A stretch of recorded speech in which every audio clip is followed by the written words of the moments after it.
Would you like to be able to navigate change better, particularly change that doesn't initially come as welcome change? Well, today's guest, Rafiat Adekunle, is an expert at helping people manage change. Stay tuned.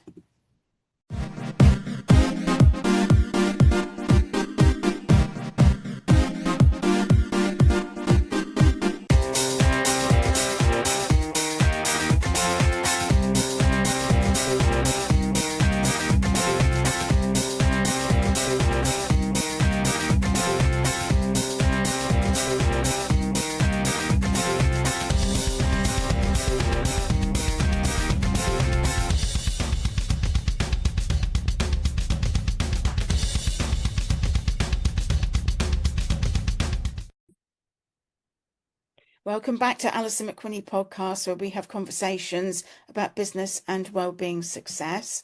And today I'm delighted to welcome Rafiat Adekunle to the podcast. Now, Rafiat is a transformational executive life and leadership coach who supports ambitious women in corporate leadership and entrepreneurship to align personal values with bold professional vision. A former medical professional, she understands reinvention and the courage it takes to redesign life with intention. Through her Free to SOAR program and SOAR methodology, she guides women to reconnect, redesign, and rise, integrating work-life harmony, inner power, navigating barriers, and authentic leadership. She also carries a long-term vision to establish global initiatives supporting vulnerable women. A very warm welcome to the podcast. Now, today we are talking about how to navigate change. And this is something that Rafiat's an expert in. So I want to pick your brains on this one. Could we start off with talking us through how we should go about navigating change? Thank you very much. First of all, thank you, Alison, for inviting me to the podcast. It's such a privilege and a pleasure to be here.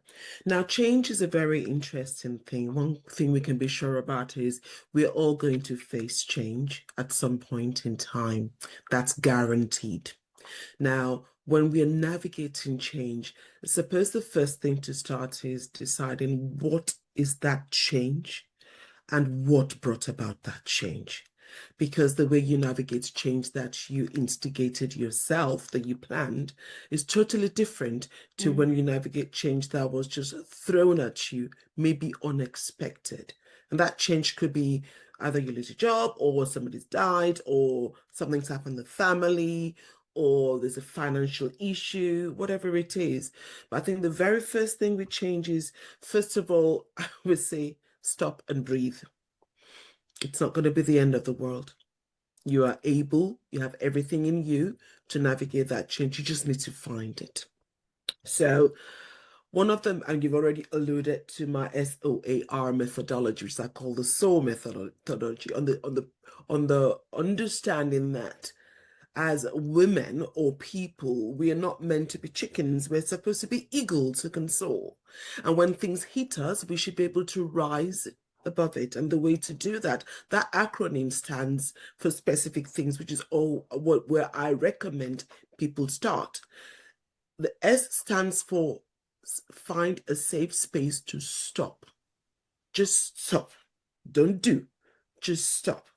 And in that safe space, we're going to do the O, which is to observe what you're feeling and give it a name. Whether it's anxiety, whether it's fear, whether it's insecurity. And be open in that space as you're stopping with yourself, is being open to what else could this be? What else could this bring me? Not so much what I see that is facing me. Then that will lead us to the A, because whilst you're sitting down to think about that, you're going to have all sorts of emotions and thoughts come through.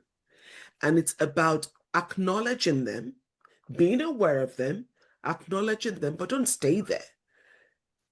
This has happened. Oh my God, I can't deal with it. Actually, we can. It has happened. It is a fact. Let it just stay. Let it be. And it's when we are able to acknowledge all of those things and give it a name and see for what it is, then we are then able to see of all those emotions and thoughts that I'm having, which one is serving me? Because what's not serving you, I want to encourage them to release it. Because when you now release it, you're decluttering your mind and your space to be able to receive something new and different that will serve you. So the first thing I always say is, be gentle to yourself and soar. Just stop and soar. And then when we've done that, we've named the feelings. We now need to, I always say, okay, whatever this change is, where does it fit in with me? So we go to reconnecting with ourselves. What's important to me? Who am I in all of this? And who do I need to be in this space? What's important to me, which will include the underlying values that guide your life, will include your priorities in life. And how does this change align or misalign with that? Because once we can see how it misaligns, then we can then begin to see what we need to change to keep what we need to adjust in ourselves internally or maybe even externally to keep us in alignment with our true self. Because whenever you're within your true self, even if it's change that was enforced on you, you still own your space. You're still in control. And therefore, you don't feel destabilized or feel insecure about whatever that thing is. And once we've now done that, and you see, okay, this is where I want to be, this is who I am, but this is what this is going to make me. What steps do I need to do? What are the first little things I need to do to help this new change align with me? Because that's a sweet spot. When you can adapt, create that change or the situation of that change to align with you, you will stay in your place of strength. And that's where we redesign. And in redesigning, it's going to be, okay, what areas of my life is this change going to affect? And that could be your relationship, it could be your work pattern, it could be your finances, it could be your time with yourself, it could be family, whatever it is that thinking, how is this going to affect me? Because actually when you do that, the instinctive, oh no, I don't want this change, actually change to, actually, this might be an opportunity to change something else. And when we reconstruct or rephrase that, it just changes the outlook that we have to it. And then when we've done that is then, okay, what are the steps I need to take? Still embracing me, still keeping my own priorities right, still maybe having to put some boundaries in place, and still being authentically, unapologetically myself. Because when we take those steps, you will find that your likelihood of embracing that change rather than resisting it will be more productive. Because if it's change that's going to happen, it's going to happen. Okay? But if it's change, and if it's change that's been put on you that you don't have any power over, the way to get your own power over is how you manage that change and navigate that change. And in that journey, it might mean that you need some help. Don't be too proud to raise your hand and say, I need help, or this is affecting me emotionally and mentally. I need help. And as I'm a very spiritual person, I always look at, I try to look at things in the concept of we are triune body. I have my spirit, I have my soul, and I have my body. And when something impacts me, my spirit is where I go to first to get wisdom. And that for me is I have a sit down with God. I call him Daddy, right? And go, right, this has happened. I'm not quite sure why it's happened. What do you want us to do about it? And that is an internal conversation I have with my own source of security and wisdom. And that by connecting my spirit into all of it, I let that lead me and guide me, which will therefore guide my soul, which is where all my emotions and my anxieties and all my fears lie in. And that will then direct how my body responds, because you know the stress of change actually has physical effects on us. Okay, so if I start with what should be leading, which is the spirit. And that could be for anybody. Other people may not be God, it may be the universe, whatever it is you consider to be your source of wisdom and energy. Start with that place, because that's where your truth really lies. And then let that filter and be the lens through which you determine what your next steps will be. But go through all those little simple steps, because each little step helps peel off the dry onion skin on this new thing that's coming into your life, till you get to the real meaty, juicy bits, which you don't see initially. It's like, no, no, no, no, no, no. But actually, so that's sort of the rough principle I sort of give people in navigating change. And that all of that will include in each of the steps that staying in that space. When you hit something where you're not sure, is that SOAR principle. Okay, what's coming up here? Why is it coming up? What else could there be?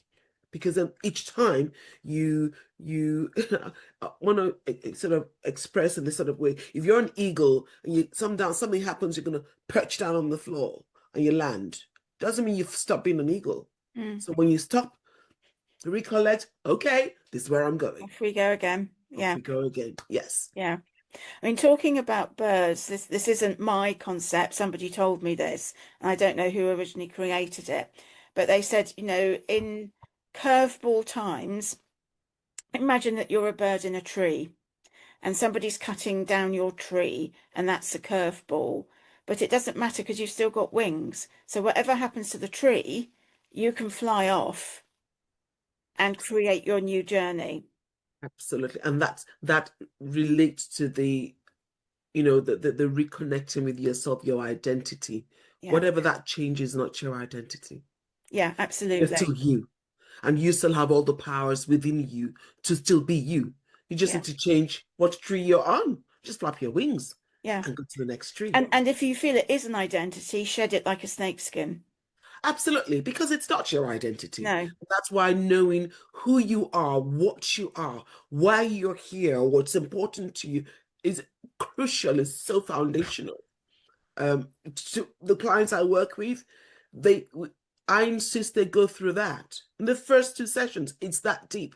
Because even if that's all they ever get from me, they're set up to be able to, it becomes then the yardstick, the standard they use for every decision they're going to make in their lives. Because it has to be, does it feel right for me? Is this who I am? And if it's not, then it's not for me. You can bless it and release it. That's perfectly fine. And I also want to pick you up on what you said about asking for help and the power of prayer.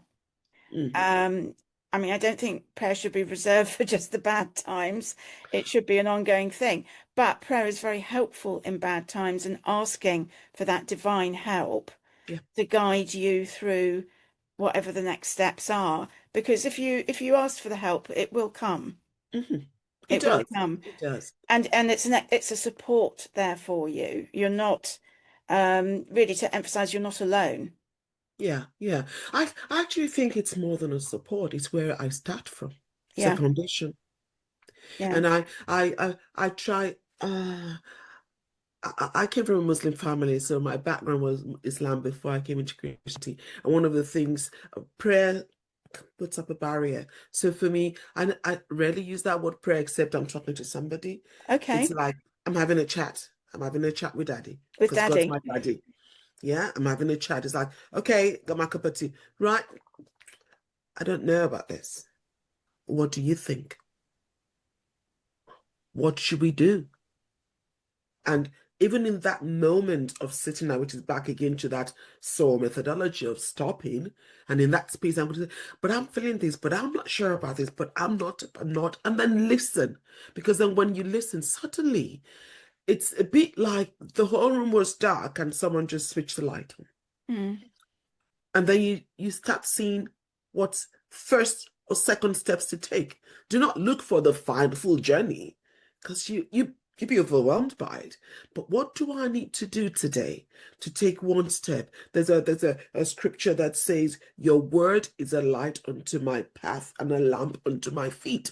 So when I come into his presence and say, Show me that's the light. That's where I'm aiming for. But I need to know what to take each step each day. So I need a little lamp so I don't fall into mud and I don't fall into a cliff and that's as simple as it gets. And that's the same way, even if we're moving from spirituality to the actual issue in life, you just need to know where you want to be and the boundaries. And that all you need to do is take just one little step and the next little step and the next little step. And sometimes I think, I don't know if you agree, that where we get what we perceive to be a curveball that we're really not happy about, sometimes it's more a case of a redirection to something better. Only we don't see the full picture all at once. And it's not until we've got some hindsight on the matter, you think, oh, well, if that hadn't happened, I wouldn't have done this, and this is amazing. Yes, it is so true. And that sort of brings to mind a statement my mother used to make. Every disappointment, my dear, is a blessing. You just need to find the blessing in it. Don't look at it as an obstacle. It's a challenge. It's a mystery. How it's an adventure. If we can just move it from disaster to adventure, that change. Okay, this is what it's going to be. What can I do about it? It totally changes it. Different to, oh my God, I didn't want this change. Oh my God, the world's going to come to an end. I don't know where to start. Start here. Because that's where all of it starts. Start here. But to do that, we just need to pause and actually listen to ourselves. Yeah. So I've got a bit of a scenario just for us to sort of talk through, and it's quite a common scenario these days. So in the scenario, a 55-year-old woman has just been laid off from her job, and it's a job she's done for 20 years and loves. She is devastated by the shock of all this. How can we help her move to the next chapter, and with your medical hat on, the steps she needs to be taking to maintain good health and well-being at this age, bearing in mind her stress levels will be through the roof? Okay. Firstly, the first thing I start off with is being empathic, because there's nothing as devastating as, especially if it came unexpected, which it really shouldn't, but it does sometimes, is giving them that space to understand it's actually not about you. It doesn't reflect on you. It reflects on the system or the process or the environment or wherever that organization is. Does not minimize the worth and the value that you are. At least if you can get that topmost in the mind, because you then feel, well, what am I going to do? I haven't got anything else I've done. I have no other skills to what this is all I've done all my life. What am I going to do? So when we do that first, and it's also the assurance that this too will pass. How it passes, how quickly it passes, how less traumatic it passes is in your hands. It's on the way that we approach it. And then it comes back again to that soul, that safe space. Okay, this has happened. I have no power over this. What else can I do, be, or become? Rather than they've taken my job, I have not lost anything. I have been given more time to do the things that I probably always wanted to do but never had the time to do. And it may take a week, a month, or something to get to whatever that is, but actually just take that time out. And my advice number one, don't jump from one job to the other until you've recovered or recharged yourself and be ready for it. For as long as you can do that without having significant financial challenges, which increases stress. So what next steps depends on that person's financial situation, etc. But let's, for simplicity's sake, say we have someone who has a fairly comfortable financial situation. I'm not going to get homeless or without food for the next 3 to 6 months. Then at least give yourself the first month or two to settle into it and let the emotions settle down. And then know, what do I want to do with myself with all this beautiful time that they have given me that I never thought I was going to have. Okay. And when we've done that, it's in this thinking of, what would I want to do with myself? Knowing that the jobs, I'm not in that role, but I am still myself. So I have lots of skills and lots of experience and lots of value to share. How do I want to do that? And I suppose it comes to what do you consider your purpose in life in this new season? It's just a new season. It's just a new season. What do I want to be? What do I want to give back?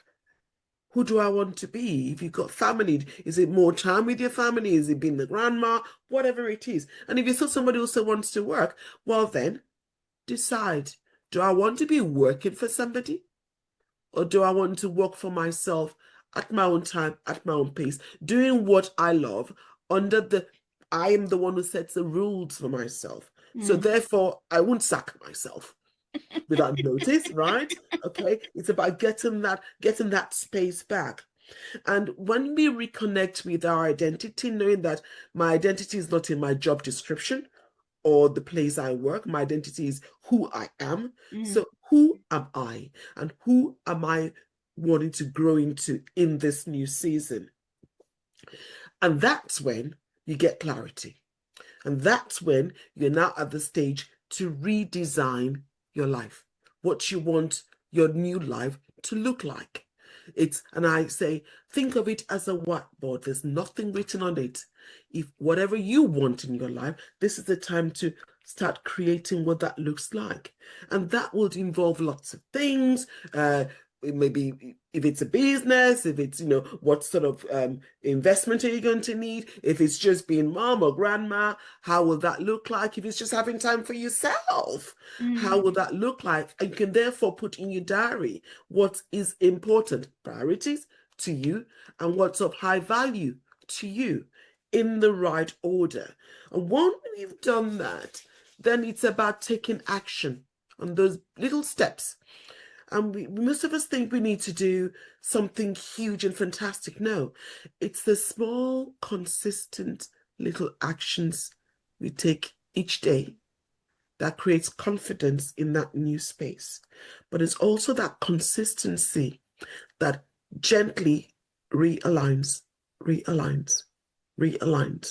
till we're in sync or harmony with our new life that we've chosen for ourselves. And to now speaking to the health situation, there's a tool that most people are probably going to be aware if you've been anywhere near the coaching world, which is called the wheel. It's a circular tool. It's just a huge circle divided into 8 segments. And you can name what parts of your life that the whole circle represents your life or the areas of your life. And I found that a very useful tool, to have an eagle's eye view of what my life is like right now in my level of satisfaction. So it could be it could be your health, it could be your friendships, it could be your personal development, it could be your spirituality, it could be family, whatever it is you put in those 8 segments of the circle, and decide for each, how satisfied am I in this one? One being very, very dissatisfied, and the outer circumference would be 10, which is absolutely satisfied. This thing I do, it is positive, it gives me energy, I'm happy. This one I think about and I go, oh. So when we know that, it then shows us which areas we need to focus on. Because then you can then make some changes in that area to create the life that you want. Now, if we want to speak into the health and well-being, yes, at the age, 55, you could be a very healthy 55-year-old person. And it could also be a very unhealthy 55-year-old person. And in terms of your health, are there chronic conditions you have? What are the things you need to be putting into your life, which whether you were made redundant or lost your job or not, you should be doing anyway. So simple. I mean, it's really very simple. I like to make it simple. For me to remain healthy, I need to be eating well. I need to be drinking sufficiently to flush all the stuff out of my body. And, a larger percentage of my whole body is water anyway, so I need to top it off. And I need to be moving. The not moving is a big thing for us as we get more mature, because not moving causes a lot more problems than actually moving. Right. So in terms of that, and also in the mix is sleep. Yes, I was about to say sleep. Because without those four things, if you just think a square, all right, those four things have to be optimum for you to be optimum right at the center of it all. So how can I improve my sleep? Simple ways. Look at your routine. Do you have a fixed routine for your body when you wake up and when you go to bed each day? How do you prepare yourself for going to bed each day? What is your morning routine like to set you up for the day? So that's your sleep. What can you do in your room to make it nice and comfortable? Well, how can you calm yourself down? So there are lots of things out there that you can find out. I don't want to go into too much details, but people to have the thought of the things they need to be thinking about. And then we come to drinking. Most people, well, if I drink a lot, I'll be peeing. Great, your kidney's working. And you need to pee to rehydrate your body. And you need to pee, you need to drink to rehydrate your body, I beg your pardon. And you need the fluid in you to flush out all the toxins and all the dead stuff that your body's getting rid of. It's like having a kitchen sink and you put the stopper in and you're pouring stuff down. It's only going to back. There's going to be a backlog. But when it's draining, it goes. Okay, so we need that. So we talked sleep, we talked of hydration. Nutrition. Now, there are lots of lifestyle nutritions out there. Once again, I like to keep it simple. If we listen to our body, it will tell us what we need. There's lots of common sense ideas as to the right types of food. As we get older, we don't need as much carbohydrates. We need good quality ones, but we don't need as much. We need things that will fuel us in a different way. And our brain actually uses the byproducts of fat better than it does sort of sugar. But over the years, we've been using lots of sugar. So our body's adapted to that. So find that nutritional style. And you may have to chop and change. I've had to chop and change several years till I came to one that actually works very well for me. Because if you're eating the right things, your cells in your body are fed well, which means your skin is fine, your gut is fine, your joints are fine. Okay, and then we move on to movement. And notice I didn't say exercise. 55 years, except you've always been a very fit person and doing all the aerobics and stuff, that is not the time to probably pick up crazy heat aerobics. Your body probably needs gentle but targeted exercises or movement that are you're very intentional about, and things that helps you build your muscles, not to bulk your muscles, but to work your muscles under tension. So it'll be weights, it'll be bands, it'll be, gentle squats. There's so many that we can do. And, a beautiful exercise, if you're able to do swimming. I was about to say swimming. It's never is my number one because I can only swim at the shallow end of the pool. I had an accident as a child, so I couldn't even swim for many years. And that's on my bucket list that I need to swim at the deep end of the pool. Because the beauty about swimming is it's relaxing, number one. The water carries your weight, which therefore means you will exercise yourself more than you will normally do on dry land. And it's also total body. So for you to do your strokes, the whole of your body is moving the way it was originally meant to move, cushioned by the water carrying it. So you're less likely to cause an injury. And it's also extremely, extremely relaxing. Yeah. And for those who don't swim, you might be walking.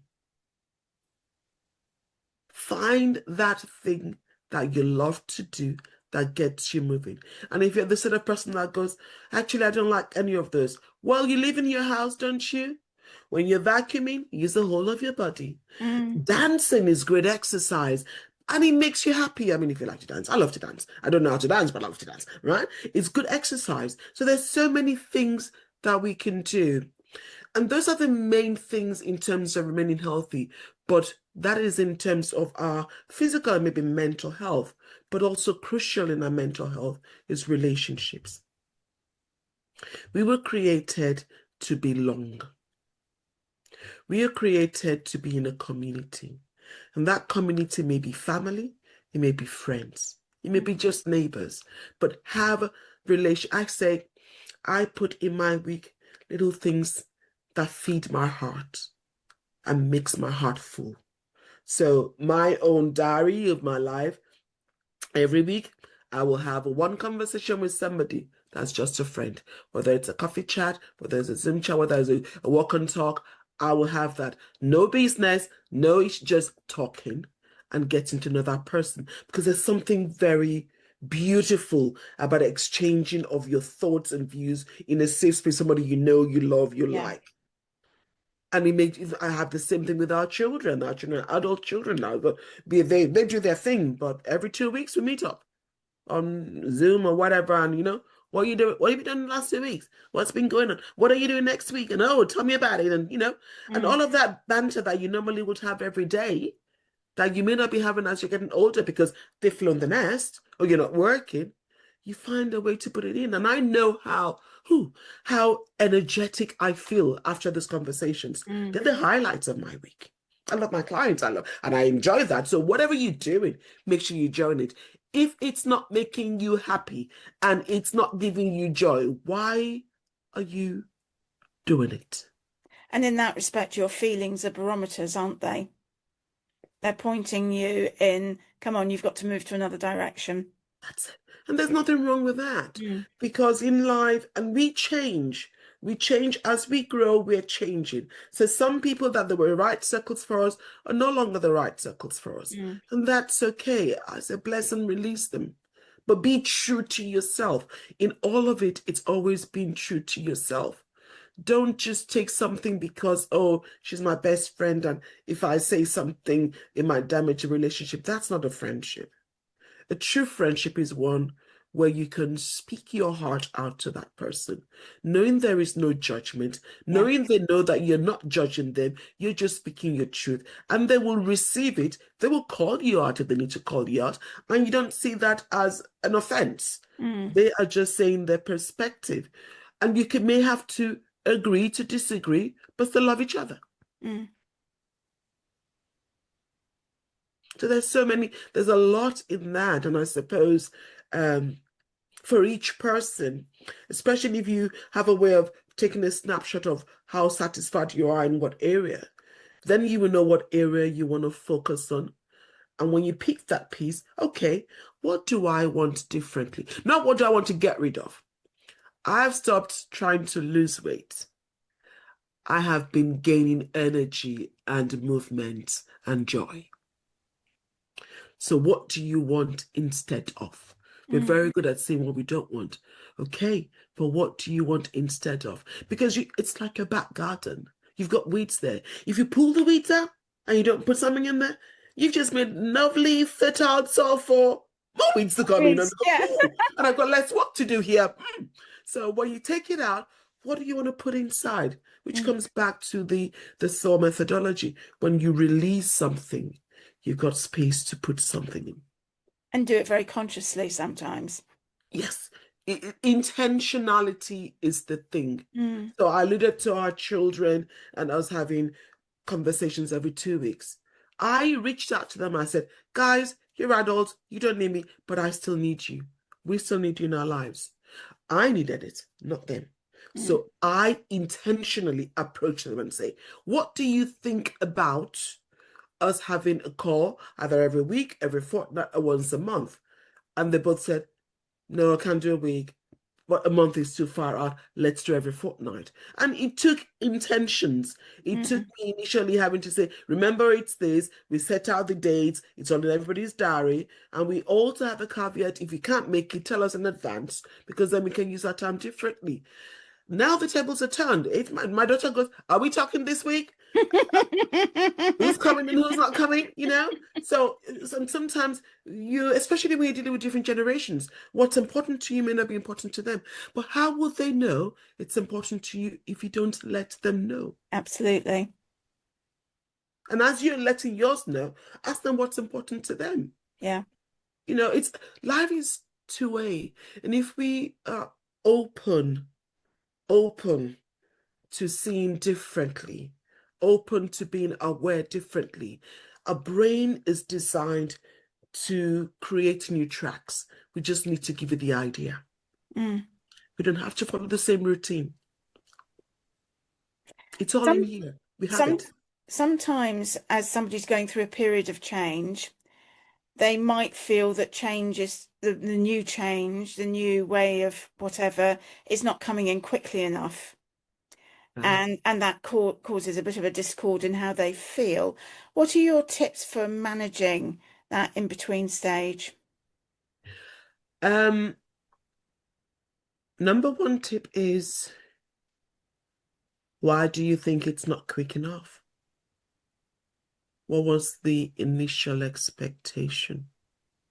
And was that expectation actually set, or you inferred it?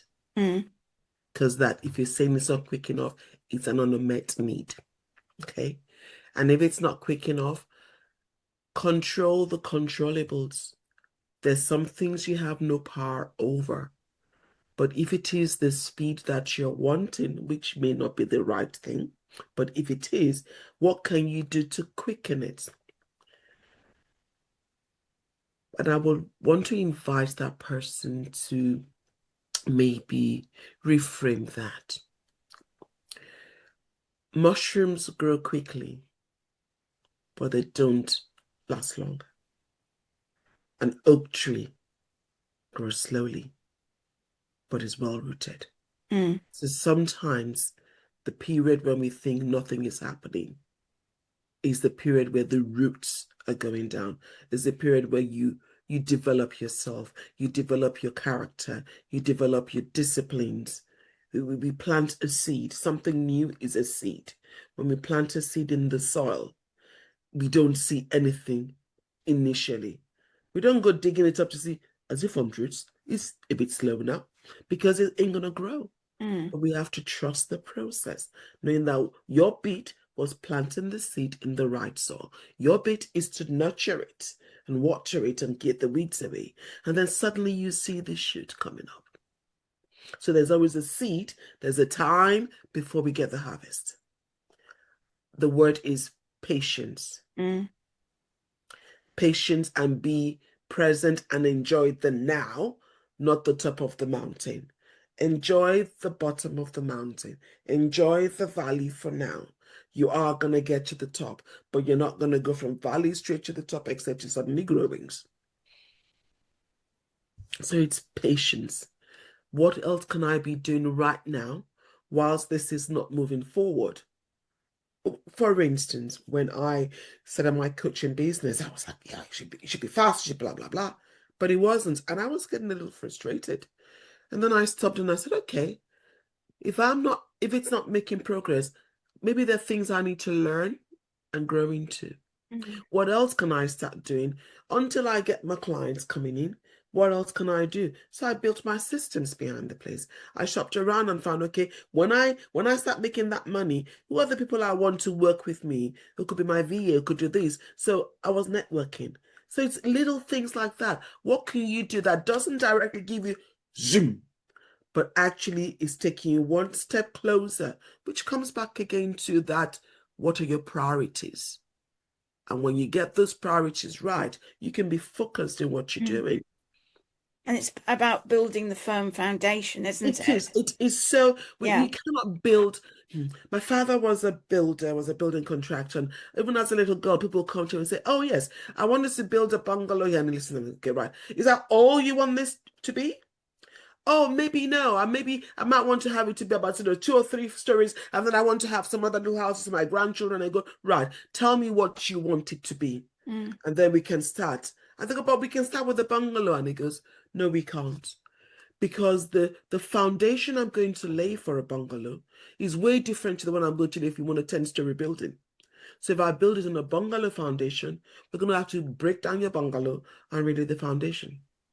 So where is it you want to go? This is it, okay? But lay the foundation.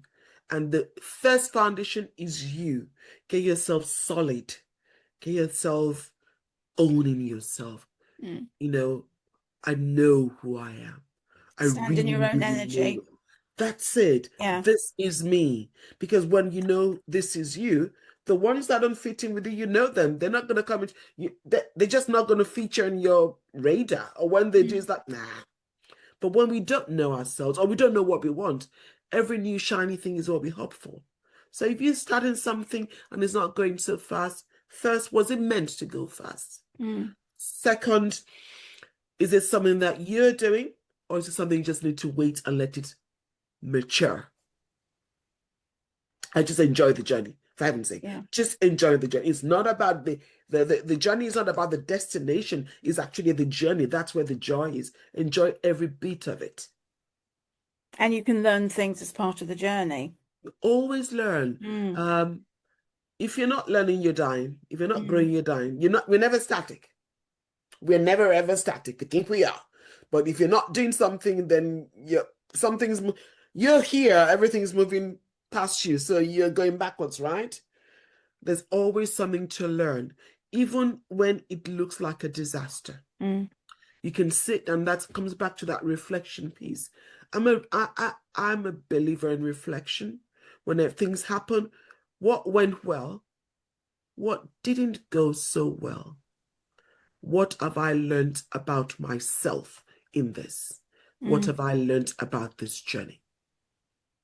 Even in the worst of things, you'll be amazed about the positive things you're going to get out of that. Because even when you have a curveball in your life that is not wanted, um, sometimes you don't realize just how strong you are until you have to deal with the situation. Yeah. You can see this sometimes play out in hospitals with relatives of people who are very ill, and how they can step up to the plate in Yes. a completely new setting that they have to step up to. Yeah. Yeah. You don't know how strong your muscles are until you've tested them. Yeah. You don't know how strong you are until you've been put into a situation where you had to dig deep and find that strength. And the thing is, it wasn't just when you needed it that the strength was there. It was already there. You just never had to open the door to it, Yeah. which is one of the reasons I strongly believe that people say, oh, this person is broken. No, we're not broken. We're just buried. We're buried in some stuff that's buried who we really are. Mm. And so I don't come into a space of conversation with friends, family, or even my clients as to you need fixing. No, you need finding. You need to see yourself. Yeah. Because once you see yourself, then the strength is there because the strength is already in you, you know. Do you ever use vision boards as part of the change process? Um, I personally don't use vision boards because I find they didn't work for me, but it works brilliantly for other people.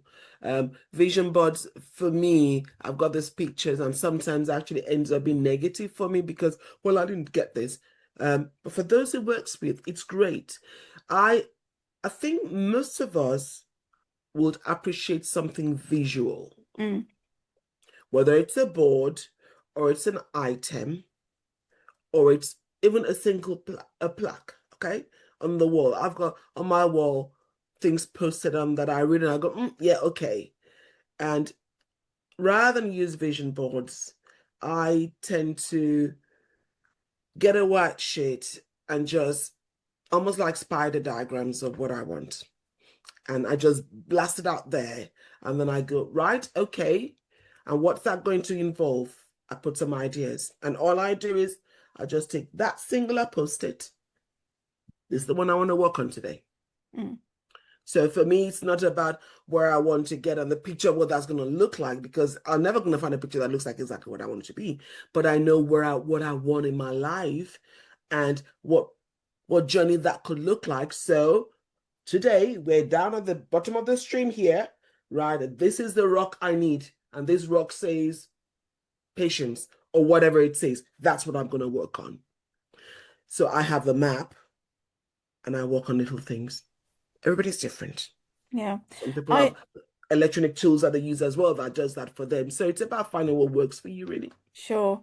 I find what sometimes works if you're going through a kind of difficult time is to keep a diary of the wins to help you refocus on the more positive when you're going into a negative funk.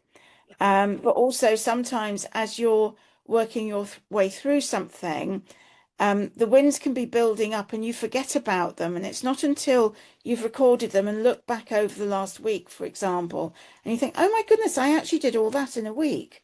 Absolutely. Absolutely. Once again, that's the reflective piece, right? So Yeah. your day goes by and reflect on, I actually currently am doing two things. I don't do mine in the evening because I'm too tired in the evening. I want to do sleep. But when I wake up in the morning before I start my new day, I go, right, yesterday, what three things am I grateful for? Gratitude. I was going to come to that. Right? And what three things did I surprise myself about? Yeah. So what am I grateful for? But what are the things did I do that shifted something? And it might be, oh, I went to that open networking that I didn't want to go to, and I made two new friends. So that, but also I use journaling a lot in several ways. Some days it's about what happened that day. Some days about conversations I've had with Daddy and what he said for me to do. So I've got my God idea books and put them somewhere. So when it's time I go, right, do we pick up that idea now? So actually getting that out of my head helps me because it's on paper. And when you're writing it as well, you're owning it. You're etching it into your brain and into your mind. Okay. But also when stuff's happened, they become my memorials. Because when I'm hit with something else that hits my gut, and I think, oh, this is going to be the end of the world, I go back to my go right. And I write my emotions in it. I write my emotions. I write the churning, the way I felt and all the stuff, all the anxiety, I write it there. And of course, when you read it, when you're writing, it's like, oh, but then when it's gone past, you can go back and go, well, if I could go through that, and I came out looking this way, this one's a piece of cake. Yeah. I've done it before. We can do it again. Exactly. Yeah. It encourages. I wouldn't say it inspires, it just encourages. It reminds me of the power and the strength within and the power and the goodness of God that gets me through stuff. Mm. And I've been through stuff, but for the grace of God. And when I remember that, I go, well, I may have changed. He hasn't changed. No.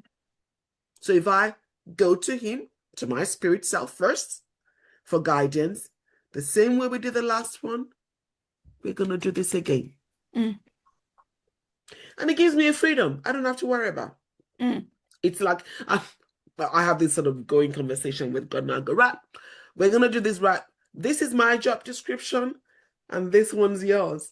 Out of my job description, you do yours. And in between, we're a team, right? It works. But I need to know my job Love it. description. Yeah. Because then I can stay in my space. Yeah. Let him do what only he can do. And that includes maybe changing somebody's mind about something and opening the door for me about something, or even telling me what I'm doing wrong, whatever that is. That's Yeah. his job, not mine. There's Yeah. only one God and I'm not him. Yeah. Mm. This has been such a helpful conversation. Thank you so much. How can people get in touch with you if they'd like to be coached by you going forward? Okay, there's several ways to do that. The easiest way will be to book a discovery call with me. It's a free discovery call, and we'll help to understand where you're at, what you need, whether we're a right fit for each other, and hopefully there will be some links. Are you going to be able to put Yes, the link I'll up? do show Yes. notes. But Yeah, rather than me try and say all of it right now, so that's probably the easiest way.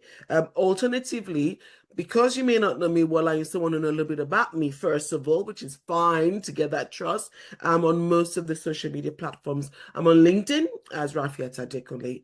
I'm on Instagram as Rafiat, and I actually have a YouTube channel as well at Rafiat, which the little short videos where I put bits of my own life journey and how God worked through it, and life skills and stuff like that, just to help people along the way. And that might help you sort of figure out whether actually you want to work with me or you don't want to work with me. But a conversation, I always love a conversation. Whether yeah, you work with me or not, a conversation is always a great starter, because then you can get a little bit of clarity of actually what you think you want and maybe what steps you can take. And then I'll show you how that journey may look like working with me to help you get there quicker. yeah. Perfect. As we close, is there anything else you would like to say about navigating change that we haven't covered, or have we covered it all? I think we have, but I just want to emphasize change will always happen. Yeah, Embrace it, own it, and rule it. Because wonderful advice. when you have the control, yeah, you'll be in the driving seat. Yeah, that's very wonderful, powerful advice. Thank you. Thank you very much, Alison. It's And on been that note, we'll close. Thank you. thank you. I would be most grateful if you would please subscribe to my channel here so that I can help grow the channel and reach more people. Thank you so much. Your subscription would be much appreciated.